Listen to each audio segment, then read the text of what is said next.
Pendengar, Anda akan menyimak Presisi, Prestasi dan Edukasi.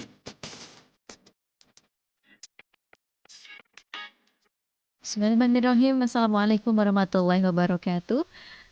Radio kesayangan Anda, Persada FM, Pilihan Paskita dan Keluarga, siarkan kebenaran, tebarkan kasih sayang.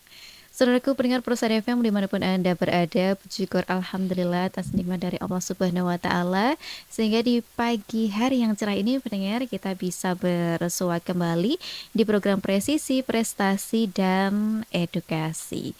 Senang sekali bisa menjumpai awal pekan Anda dengan obrolan inspiratif dan edukatif tentunya ya di Presisi pagi ini, dan semoga dimanapun Anda berada dalam keadaan sehat pendengar ya, selalu dalam lindungan Allah Subhanahu wa Ta'ala, dan senantiasa bersemangat nih di hari Senin ini.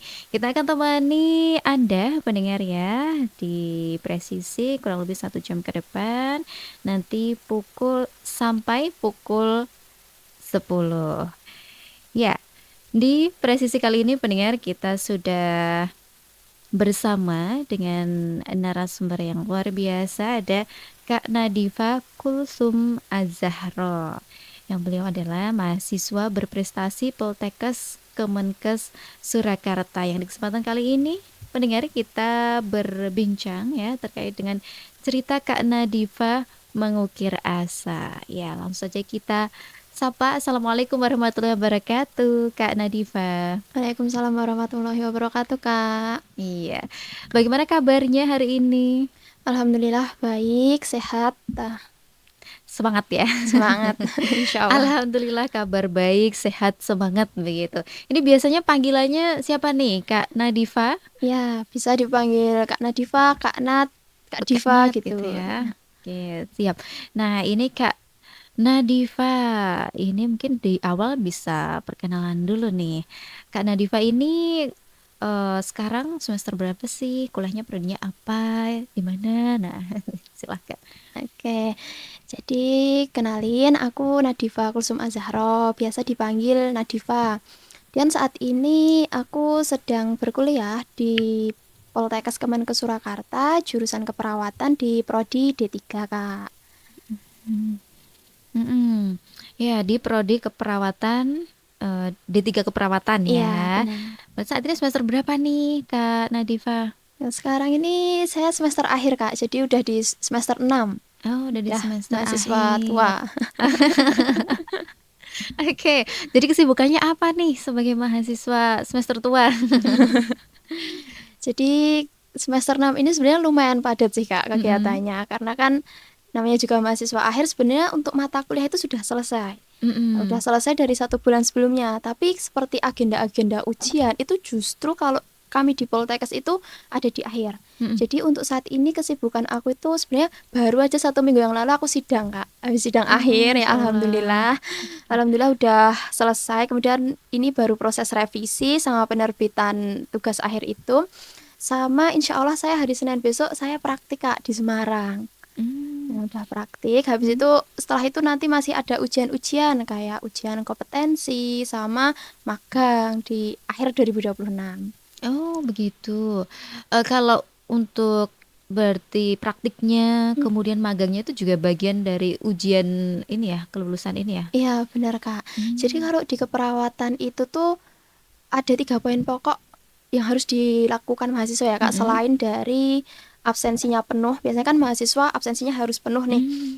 Lah itu salah satunya itu pengerjaan tugas akhir sama magang. Atau sebenarnya kalau di Poltekkes itu tuh ada pilihan, Kak, khusus untuk D3. Kalau D3 itu dulu 1 tahun yang lalu itu boleh KKN. Nah, kalau tahun ini ada rombakan lagi, mahasiswa diperbolehkan nih milih dia mau KKN atau magang. Nah, maka dari itu kan menjadi syarat pokok agar kita bisa lulus. Jadi saya lebih memilih magang sih, Kak, daripada KKN seperti itu. Oh, gitu. Alasannya kenapa nih lebih pilih magang daripada KKN? Oke, sebenarnya magang itu menurut aku pribadi ya, Kak, dan pengalaman dari kating-kating yang sudah masuk profesi itu pada menyarankan magang karena yang pertama magang itu bersertifikat. Nah, berbeda dengan KKN. KKN itu kan tidak bersertifikat ya. Jadi dapat kita masukkan ke CV ketika kita mau melamar pekerjaan. Selain itu magang itu kita seperti orang yang bekerja ya Kak. Yap. Nah, maka itu kita tentunya pengalaman itu lebih luas nanti ketika kita udah terjun di dunia kerja daripada kalau KKN itu sendiri kan lebih kepada masyarakat. Nah, karena saya fokusnya untuk berada di rumah sakit sehingga saya memilih magang. Ya, jadi lebih bermanfaatnya nanti ketika kerja gitu ya Kak ya, bisa dapat pengalamannya secara langsung gimana begitu ketika magang itu sendiri. Tapi ini berarti waktunya di akhir banget ya? Ya, di akhir banget Kak. Di Nanti akhir bulan banget. Juli insya Allah itu mulai magang. Berapa lama itu? 3 bulan Kak. 3 bulan. Iya, benar. Dan tempatnya itu bisa memilih sendiri atau sudah ditentukan dari kampus? Kalau dari kami itu ditentukan Kak dari kampus. Jadi untuk magang sendiri itu tuh diprioritaskan di rumah sakit skala provinsi. Kalau di saya itu kemarin ada 4 pilihan Kak di RSO Ortopedi Surakarta itu. Kemudian ada di RSUP Surakarta. Kemudian ada di Sarjito Yogyakarta sama Suraji Klaten. Nah, kalau saya sendiri memilih Sarjito Kak untuk pilihan saya magang besok itu. Di Sarjito di Jogja ya? Jogja, ya, Oh, benar. begitu. Berarti nanti ngekos begitu ya di Ya, sana ya? benar Kak, ngekos. Oke. Oh iya, dan ini belum tahu nih Kak, Adifa ini sebenarnya aslinya mana sih? Saya tuh asli Sukoharjo Kak. Asli Sukoharjo. Saya Sukoharjonya mana? dari Polokarto. Dari Polokarto. Oke. Baik. Nah, kalau dari kita flashback ke awal dulu nih pertama kali kuliah begitu. Nah, ini bagaimana sih awalnya tertarik kuliah di jurusan keperawatan di Poltekkes Kemenkes Surakarta? Gimana ceritanya? Ini agak panjang ya Kak ceritanya. Boleh. Sebenarnya itu saya nggak tertarik Kak di Poltekkes. Jadi Poltekkes itu sebenarnya second choice. Second choice. Jadi bukan yang pertama. Lah, sebenarnya dulu itu pertama itu saya tuh tertariknya justru di FK Kak. Tapi mungkin qadarullah belum rezeki saya. Akhirnya saya cari jurusan yang paling mirip mendekati dengan Fakultas Kedokteran. Nah, sebenarnya dari review senior-senior saya yang sudah ada di kesehatan itu, beliau berkata menyarankan untuk masuk ke keperawatan saja karena kalau dari segi mata kuliah dan lain-lain itu yang 50% mirip itu dari keperawatan. Makanya itu saya milih jurusan keperawatan Kak. Untuk Poltekkes sendiri, kenapa saya memilih Poltekkes itu karena ini agak beda ya Kak. Jadi kalau Poltekkes itu kan dia programnya diploma. Diploma itu semakin banyak prakteknya. Beda dengan seperti PTN. Kalau PTN itu basis teori Kak. Nah, karena keperawatan ini jika kita lihat itu membutuhkan skill kerja yang harus profesional ya Kak. Berarti kita harus banyak terjun ke lapangan. Maka saya ketika itu memutuskan untuk memilih Poltekkes Kemenkes Surakarta Kak. Gitu. Ya, karena lebih banyak prakteknya sehingga bisa terlatih begitu ya. Iya, Nanti harapannya ketika terjun langsung menjadi tenaga kesehatan gitu. Iya. Oke, nah ini berarti dari awal itu memang sudah tertarik ke dunia kesehatan ya kuliahnya Iya, ya? benar. Berarti di awal kalau dulu SMA-nya jurusan apa nih? Jurusan IPA Kak Jurusan saya. IPA. Oke. Baik. Nah, mungkin kalau sekarang ini bisa dijelaskan sedikit begitu ya terkait dengan jurusan keperawatan itu sebenarnya apa aja sih yang dipelajari gitu? Oke. Kalau jurusan keperawatan ini menurut aku yang udah 6 semester ya Kak, itu tuh berbeda dengan apa yang kita pikirkan pas awal kali jadi maba Kak. Jadi aku pikir kalau kita di keperawatan ya udah kita belajar ilmu kesehatan aja. Tapi ternyata enggak. Jadi saya itu kalau belajar ilmu fisiologi, anatomi itu kan udah memang basicnya di kesehatan ya Kak. Tapi ternyata saya di keperawatan itu juga belajar ilmu komunikasi. Jadi bagaimana cara kita sebagai nakes itu bisa berkomunikasi yang baik kepada pasien sehingga menunjang kesehatannya. Itu dinamakan kalau kami di keperawatan itu komunikasi terapeutik Kak. Terapeutik. Jadi selain belajar ilmu komunikasi, saya juga belajar ilmu psikologi dasar Kak. Jadi untuk memahami empati dan perasaan dari pasien itu kami juga belajar hal tersebut.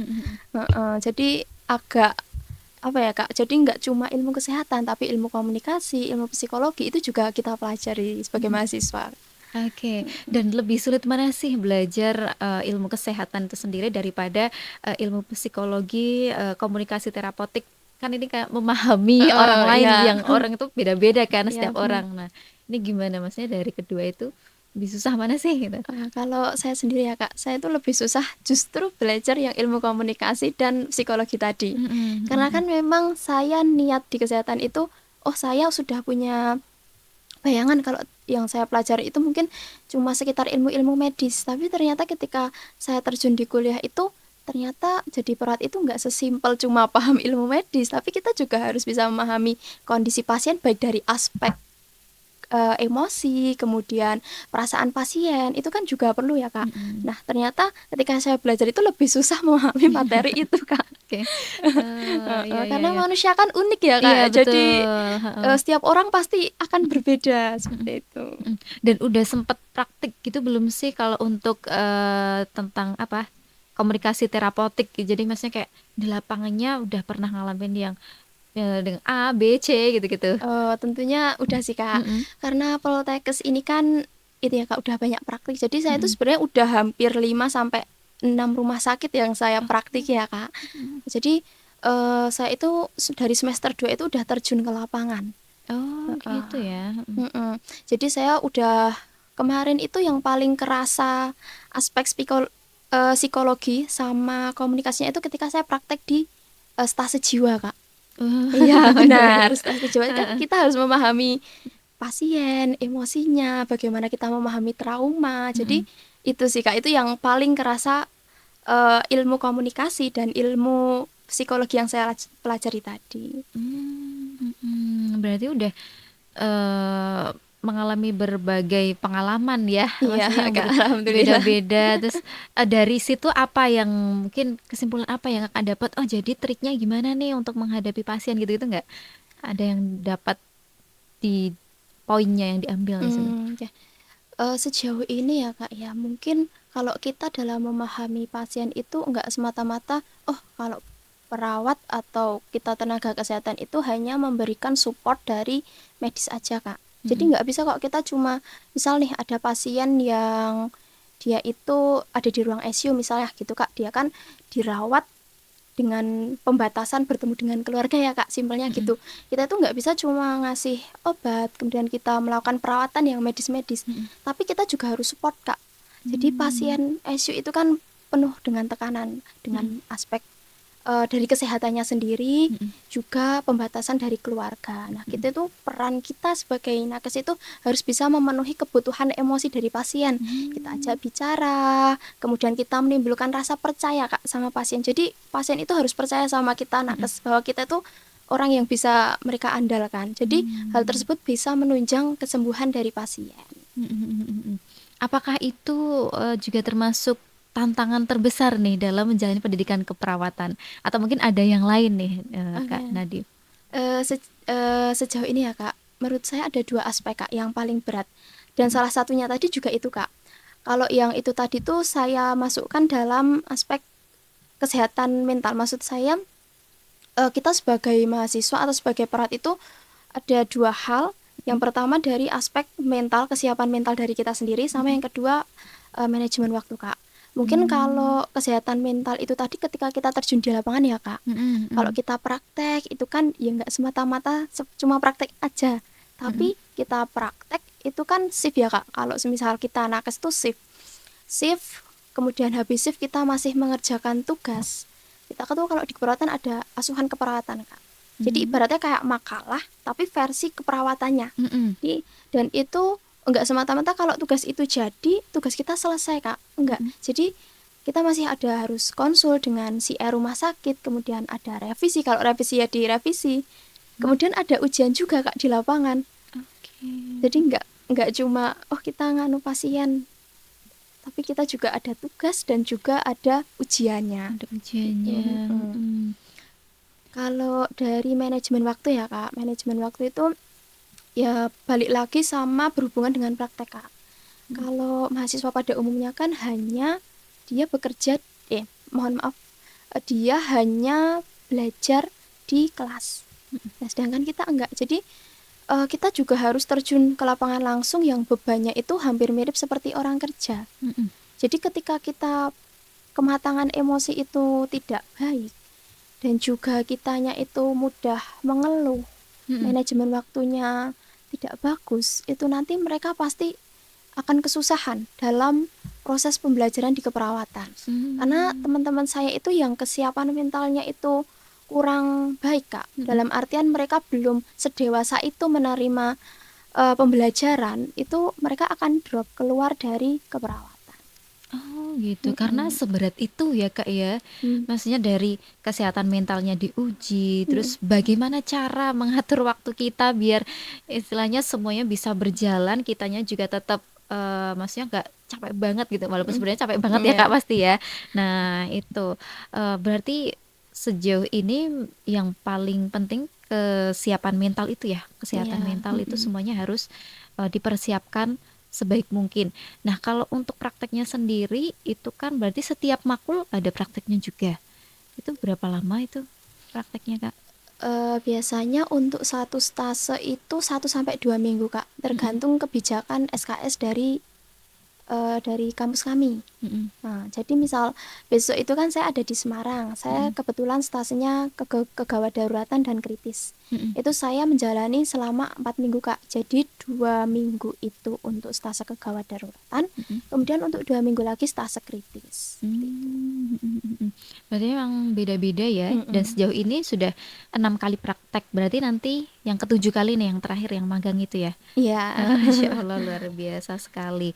Nah, kalau dari Kak Nadifa sendiri ini bagaimana caranya untuk mempersiapkan diri ya, untuk mempersiapkan mental juga, untuk bisa memanajemen waktu tentunya agar kuliah jalan, praktek juga jalan, kitanya juga tetap waras gitu ya. Ini gimana caranya kalau dari Kak Nadifa sendiri? Kuncinya itu ya, Kak. Yang penting kita itu bisa mengurutkan dari skala prioritas. Ya, sebenarnya kalau di jurusan keperawatan itu memang bebannya banyak, Kak. Tapi tidak semenakutkan itu juga. Asalkan kita bisa mengurutkan skala prioritas, oh mana nih kegiatan yang paling urgent, yang paling mendesak buat kita, itu pasti kita akan bisa melaluinya, Kak. Sama yang penting kita rajin aja sih, Kak. Soalnya tugas banyak itu kalau enggak segera dilakukan kan pasti akan menumpuk. Nah, yang penting itu aja. Oke, skala prioritas Prioritas. dan rajin Rajin aja. begitu ya. Jangan ditunda-tunda nanti nggak selesai-selesai malah menumpuk ya. Oke. Dan kemudian Kak Nadifa ini kan juga seorang mahasiswa berprestasi begitu. Banyak prestasi tadi yang sudah diraih begitu ya, seperti juara 3 semifinal PMJ Fisika Sesolo Raya tahun 2020. Kemudian juara 1 OSNK atau Olimpiade Sains Nasional Kota Surakarta bidang biologi tahun 2002. Juara 1 Lomba Asuhan Keperawatan Poros Seni Poltekkes Kemenkes Surakarta tingkat nasional tahun 2025 dan terakhir ini juara 1 ONSK Olimpiade Nasional Sains dan Kedokteran bidang biologi tahun 2026. Luar biasa sekali. Nah, ini berarti sejak awal sudah ikut Olimpiade juga, sudah ikut kejuaraan juga ya Kak Nadifa ini. Iya. Sejak tahun 2020 berarti. Iya, Kak, benar. Sebenarnya kalau semisal dari Olimpiade itu udah mulai dari SD, Kak. Masya Allah. Cuman mungkin dulu SD itu kan kita pengennya juga main ya, Kak ya. Jadi belum terlalu memahami bagaimana sih trik Olimpiade itu, bagaimana cara belajarnya itu belum memahami. Jadi saya mulai paham itu dari SMP, Kak. Di SMP udah alhamdulillah guru-gurunya itu juga support. Jadi kita dibimbing, kemudian berlanjut di SMA dan ketika kuliah pun saya coba dalami lagi. Ya, alhamdulillah membuahkan hasil itu tadi, Kak. Wow, keren sekali. Berarti sudah nggak cuma kuliah aja ya, berarti memang sudah semangatnya, kemudian trik-triknya itu sudah dibentuk, dipelajari dari SD begitu. Iya, Kak. Wow, keren. Ini awalnya motivasinya datang dari mana sih Kak? Anak kecil masih SD, yang lainnya udah masih mainan ini itu, masih mainan bareng teman-teman, tapi udah kepikiran pengen ikut Olimpiade gitu. Tentunya hal pertama itu pasti support orang tua, Kak. Orang tua. Heeh. Oke. Kita namanya masih kecil kan juga nggak tahu apa yang kita pelajari, apa Mm-mm. sih manfaatnya juga nggak tahu. Mm-mm. Jadinya itu peran penting orang tua dalam mendidik saya, sehingga dari SD itu udah mulai timbul semangat untuk belajar. Mm-mm. Oh, berarti awal motivasinya itu dari orang tua, Iya, disemangatin orang tua, ayo iya. deh ikut lomba gitu ya, Iya, heeh, diajak ikut nanti lomba. dikasih hadiah kalau menang seperti itu. Masya Allah. Terus akhirnya jadi bisa menikmati ya dari Mm-mm. awal itu. Oke. Baik, nanti kita sambung lagi ya karena Nadifa perbincangan kita yang menarik ini. Kita akan jeda terlebih dahulu. Nanti kita sambung di segmen kedua. Pendengar, jangan kemana-mana, tetap bersama kami di Presisi, Prestasi, dan Edukasi. Baik, saudaraku pendengar Pulsar FM dimanapun Anda berada, kita kembali di Presisi, pendengar Prestasi, dan Edukasi di kesempatan kali ini bersama dengan Kak Nadifa Kulsum Az-Zahra yang merupakan mahasiswa berprestasi Poltekkes Kemenkes Surakarta, yang di kesempatan kali ini kita bercerita ya, Kak Nadifa nih yang cerita Nadifa mengukir asa. Ya, tadi di awal sudah disampaikan banyak terkait prodi keperawatan yang dijalani seperti apa, yang luar biasa sekali ya tentunya Kak Nadifa.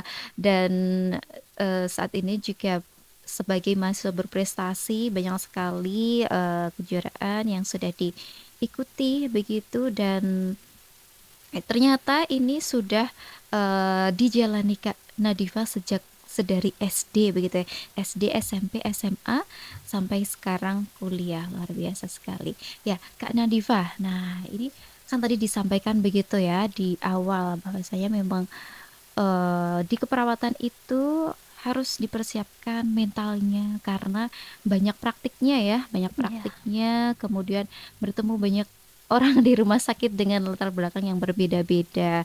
Begitu belum lagi karena masih kuliah juga tentunya banyak tugas. Nah, ini kan tentunya banyak sekali kegiatannya, apalagi masih mengikuti kejuaraan. Nah, ini gimana sih ceritanya bisa sambil ikut kegiatan, ikut kejuaraan ini? Nah. Kalau itu, sebenarnya kalau semisal kita ikut kuliah aja itu kan berjalan normal ya, Kak. Maksudnya nggak ada sensasi yang membuat kita mengenang masa kuliah kita gitu.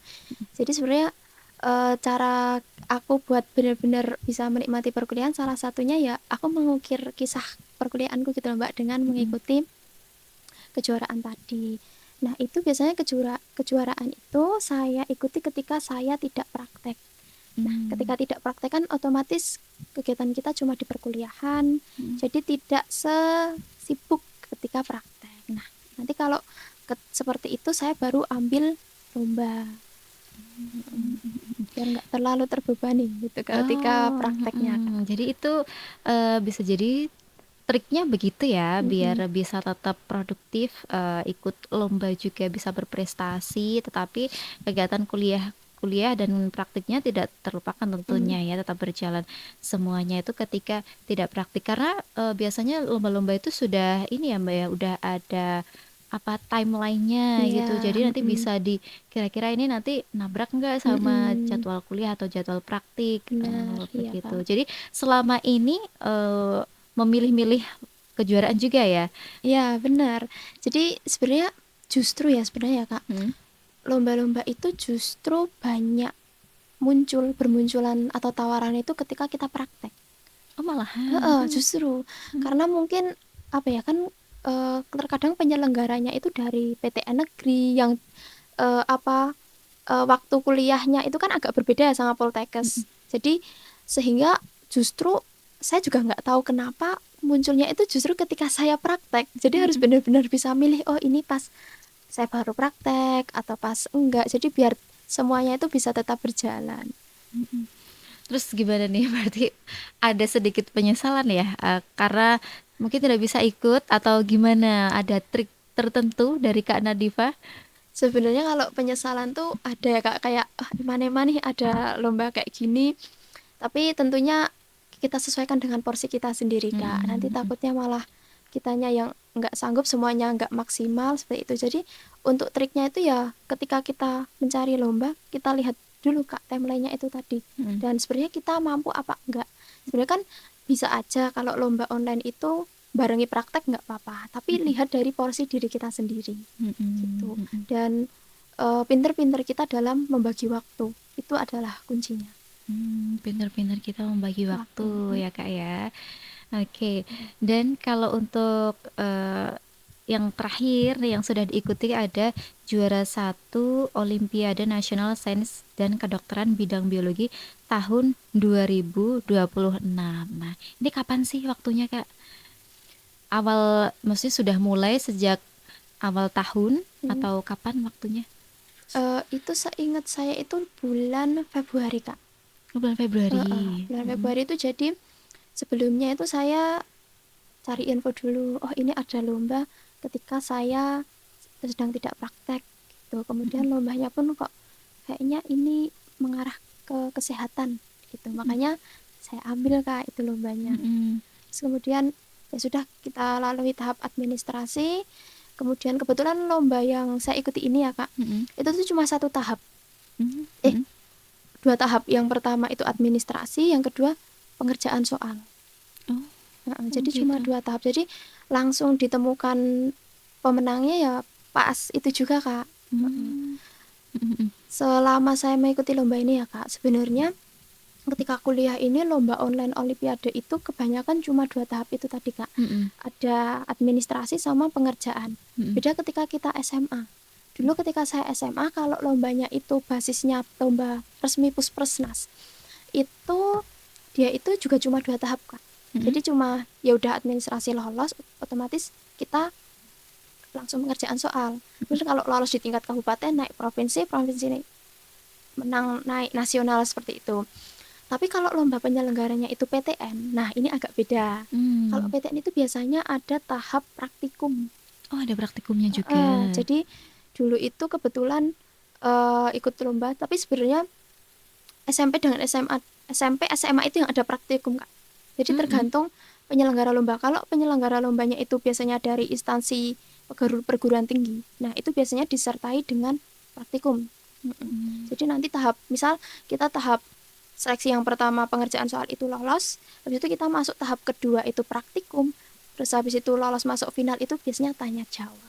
Seperti itu biasanya. Biasanya ya, itu kalau pas SMP sama SMA kebanyakan seperti itu untuk tahapannya. Tapi kalau sekarang kuliah berarti rata-rata cuma 2 tahapan aja. Iya, benar cuma 2 tahapan aja. Oh, berarti ini ya lebih cepat juga Iya, ya cepet juga. berarti. Oke, berarti dari Februari itu selesainya kalau untuk pengumumannya itu kapan? Jeda 1 minggu Kak. Jadi mungkin buat panitianya menseleksi ya Kak, menseleksi dari hasil kita mengerjakan soal itu butuh waktu 1 minggu sebelum pengumuman. Seperti itu. Jadi tiba-tiba nanti ada notif, oh ini selamat Kak, ini dapat ini, seperti itu. Sama kadang juga dapat email bahwa ada pengumuman seperti itu.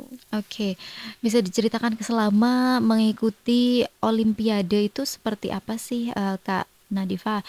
Kesulitannya di mana atau mungkin persiapan apa mungkin yang perlu sedikit usaha atau effort gitu? Untuk saya kan ikutnya bidang biologi ya Kak. Jadi untuk bidang biologi ini soalnya itu agak butuh analisis yang dalam Kak. Jadi dulu itu ketika saya SMP ya Kak, biasanya lomba olim biologi itu dia pertanyaannya itu hanya menjawab sebuah teori.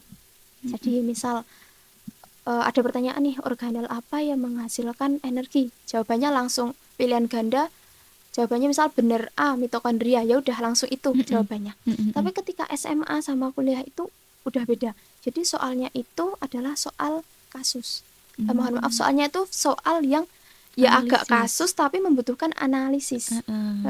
Jadi untuk menjawab satu soal itu memerlukan pemahaman beberapa bab pelajaran. Misal kita butuh paham bab ekologi, kita butuh memahami bab evolusi. Jadi kita harus paham itu dulu, baru kita bisa menjawab dan menganalisis soal itu tadi. Jadi nggak serta-merta paham teori nanti langsung bisa, itu nggak bisa Kak.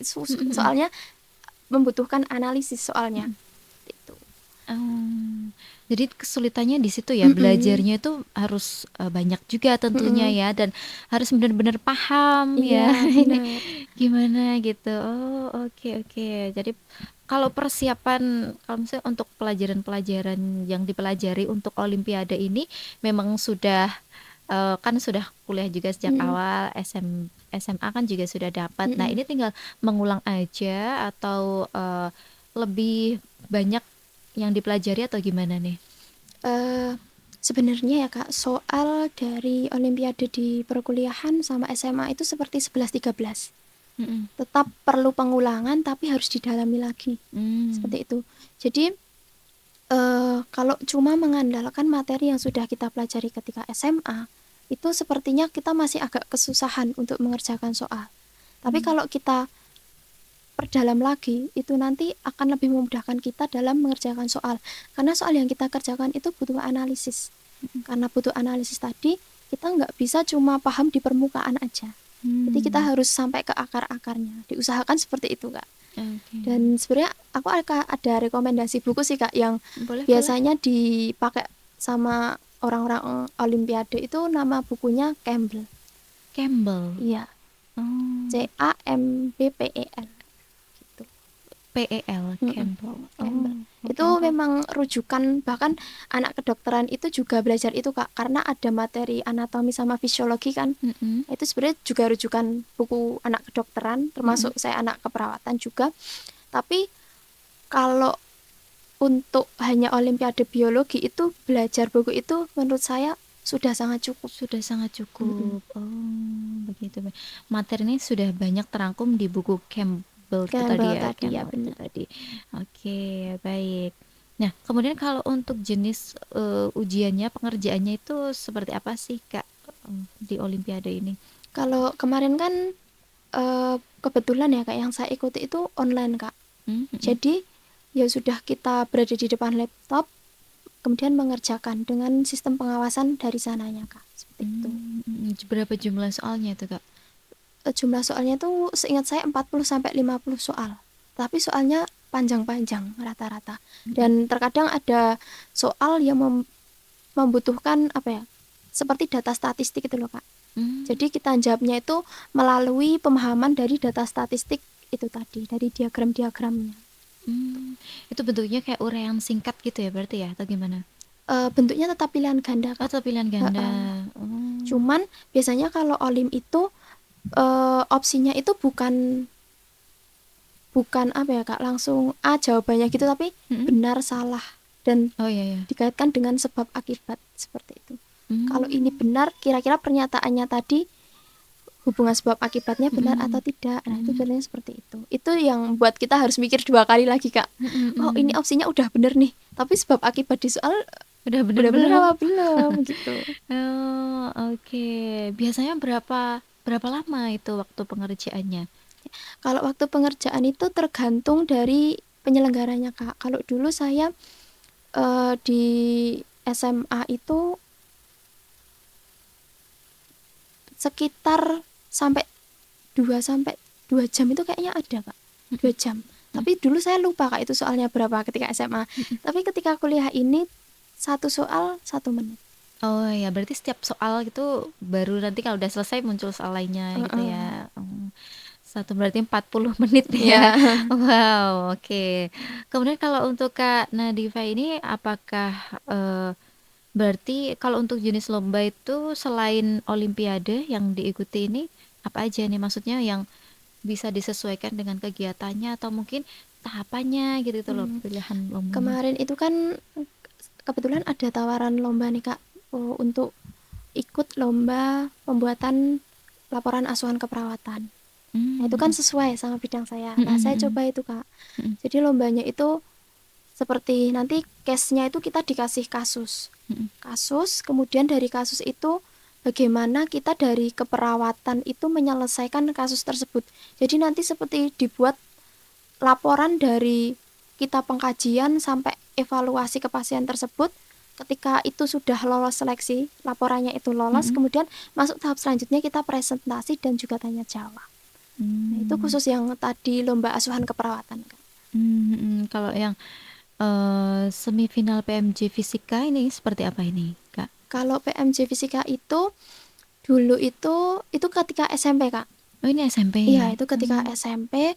Kemudian dari PMJ itu menyelenggarakan seleksi tahap regional dulu, Kak. Dulu kan saya SMP-nya kebetulan di Sragen. Mm-mm. Jadi dari regional Sragen itu PMJ itu melakukan seleksi, kemudian diambil beberapa orang. Nah, dari beberapa orang itu nanti akan masuk tahap semifinal. Nah, semifinal ini mengumpulkan semua yang terpilih se-Solo Raya di kampus UNS. Jadi ketika itu lombanya dilaksanakan secara offline, Kak. Jadi secara offline mengerjakan di tempat itu se-Solo Raya. Oke.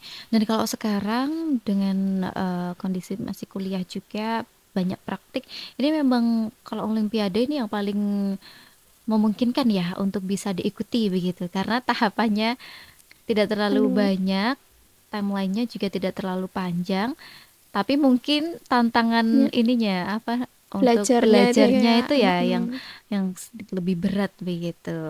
Oke. Kalau saat ini apakah sedang mengikuti lomba juga atau berencana ikut lomba juga nih setelah ini? Kalau setelah ini saya belum ada rencana pasti, Kak. Soalnya kan habis ini masih banyak sekali kegiatan yang bentuknya itu kalau kita di keperawatan seperti ujian. Jadi habis ini kan masih ada praktek 1 bulan, magang 3 bulan, kemudian ada ujian kompetensi untuk keperawatan sendiri, kemudian ada pelatihan BTCLS itu seperti pelatihan basic life support, dan juga masih ada tes TOEFL, Kak. Nah, untuk sejauh ini saya belum ada rencana dulu, saya mau mendalami ujian-ujian saya itu dulu, tapi kalau nanti saya diberi waktu luang, mungkin saya bisa mencoba lagi. Masya Allah, keren sekali. Tetap ingin mencoba terus ya, Kak ya. Iya, karena ini, Kak, sebenarnya nggak banyak orang tahu ya, Kak. Kalau di Poltekkes itu ada beasiswa. Nah, beasiswa itu ada 3 jenis. Beasiswa akademik, non akademik, dan beasiswa Gakin. Nah, ketika kita lomba, kemudian kita menang, itu dari kampus memberikan subsidi berupa beasiswa, Kak. Jadi lumayan untuk bisa menunjang kebutuhan perkuliahan seperti itu. Begitu. Dan itu hampir setiap lomba pasti dapat ya, Kak ya? Iya, tapi asalkan lomba itu memenuhi kualifikasi dari kampus sendiri, Kak. Misal lombanya itu harus yang nasional atau internasional, atau harus yang juara sekian gitu, Kak. Yang penting lombanya itu memenuhi syarat dari Poltekkes. Jadi itu salah satu motivasinya juga nih. Iya, benar, Kak. Untuk bisa ikut kejuaraan ya. Baik, kalau dari Kak Nadifa sendiri nih, tips triknya nih untuk para mahasiswa juga yang mungkin ingin tetap berprestasi, tetapi tentunya tidak meninggalkan kewajibannya ya berkuliah begitu. Nah, ini apa nih tipsnya dari Kak Nadifa? Sebagai mahasiswa ya, Kak, sebenarnya sebelum kita mendapatkan tips-tips itu, kita harus korek informasi dulu, Kak. Jadi sebenarnya saya sebelum ikut lomba, kemudian sebelum dapat beasiswa itu tadi, saya tuh mencari sebanyak-banyaknya informasi terlebih dahulu. Itu tips nomor 1 buat mahasiswa, perbanyak informasi. Karena saya nggak tahu ya, Kak, terkadang itu di kampus itu tuh informasi itu tuh tidak menyebar secara luas. Jadi kalau kita nggak dapat informasi itu, tentunya kita akan kesusahan mendapatkan peluang. Jadi pertama, cari informasi sebanyak-banyaknya. Kalau kita punya relasi ke kakak tingkat, kita rangkul kakak tingkatnya. Kita punya relasi ke dosen, kita cari tahu di dosen. Seperti itu. Kemudian kalau kita udah dapat informasi itu tadi, kita sesuaikan nih, Kak. Kira-kira kita itu bisa di bidang apa? Seperti itu. Apakah kita mau lomba kegawat daruratan untuk kesehatan ya, Kak? Atau kita mau ikut olimpiade seperti apa? Gitu. Karena susah juga, Kak, kalau kita ikut lomba cuma asal-asalan. Tuh, karena lomba kan banyak jenisnya. Jadi disesuaikan dengan bidang kita dan jangan takut mencoba. Jadi nggak semata-mata kita sekali lomba itu langsung menang, Kak. Tapi ada banyak proses yang harus kita lalui. Seperti itu. Kemudian yang ketiga, kalau kita udah tahu nih kita mau ambil bidang apa, ketiga itu kita atur waktu, Kak. Atur waktu, jangan sampai kita meninggalkan justru yang menjadi kewajiban kita. Contohnya kita justru meninggalkan kelas, atau kita justru nanti nilai IPK-nya turun, itu kan eman-eman ya. Kita atur waktu, kemudian ikhtiar sebisa dan semaksimal kita, dan yang terakhir kita serahkan sama Allah. Gitu kan. Justru ya Kak, kalau ketika lomba itu jangan pernah kita itu seperti mengandalkan kemampuan kita. Sebenarnya ilmu yang sudah kita pelajari sebelumnya itu, kalau ketika hari lomba itu kita hanya tadi aku udah belajar banyak, pasti aku nanti bisa, itu menurut saya itu salah besar. Justru kita serahkan sama Allah Kak, kita serahkan sama Allah, kita yakin bahwa pertolongan Allah itu pasti akan datang buat hamba-hambanya yang memang udah berikhtiar gitu. Karena kalau kita lomba, apalagi lomba biologi yang membutuhkan analisis ya Kak, itu kalau pertolongan Allah seperti fokus itu nggak datang, itu susah banget Kak. Ya, saya sudah mengalami.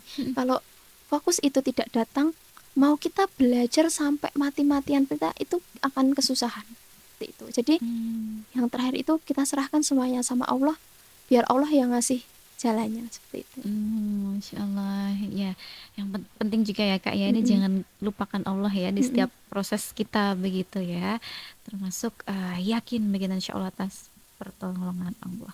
Oke, baik.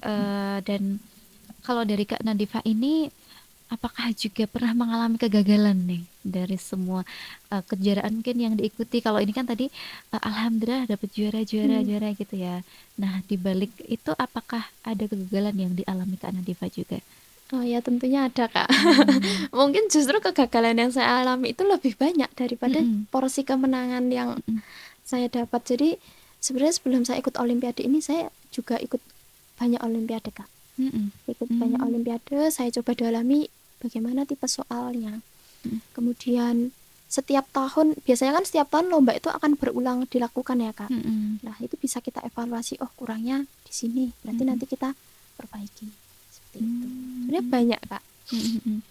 Banyak ya, dan tapi disitulah mungkin letak pembelajarannya begitu ya, nanti kedepannya apa yang harus dilakukan mungkin begitu, apa yang harus diperbaiki begitu ya.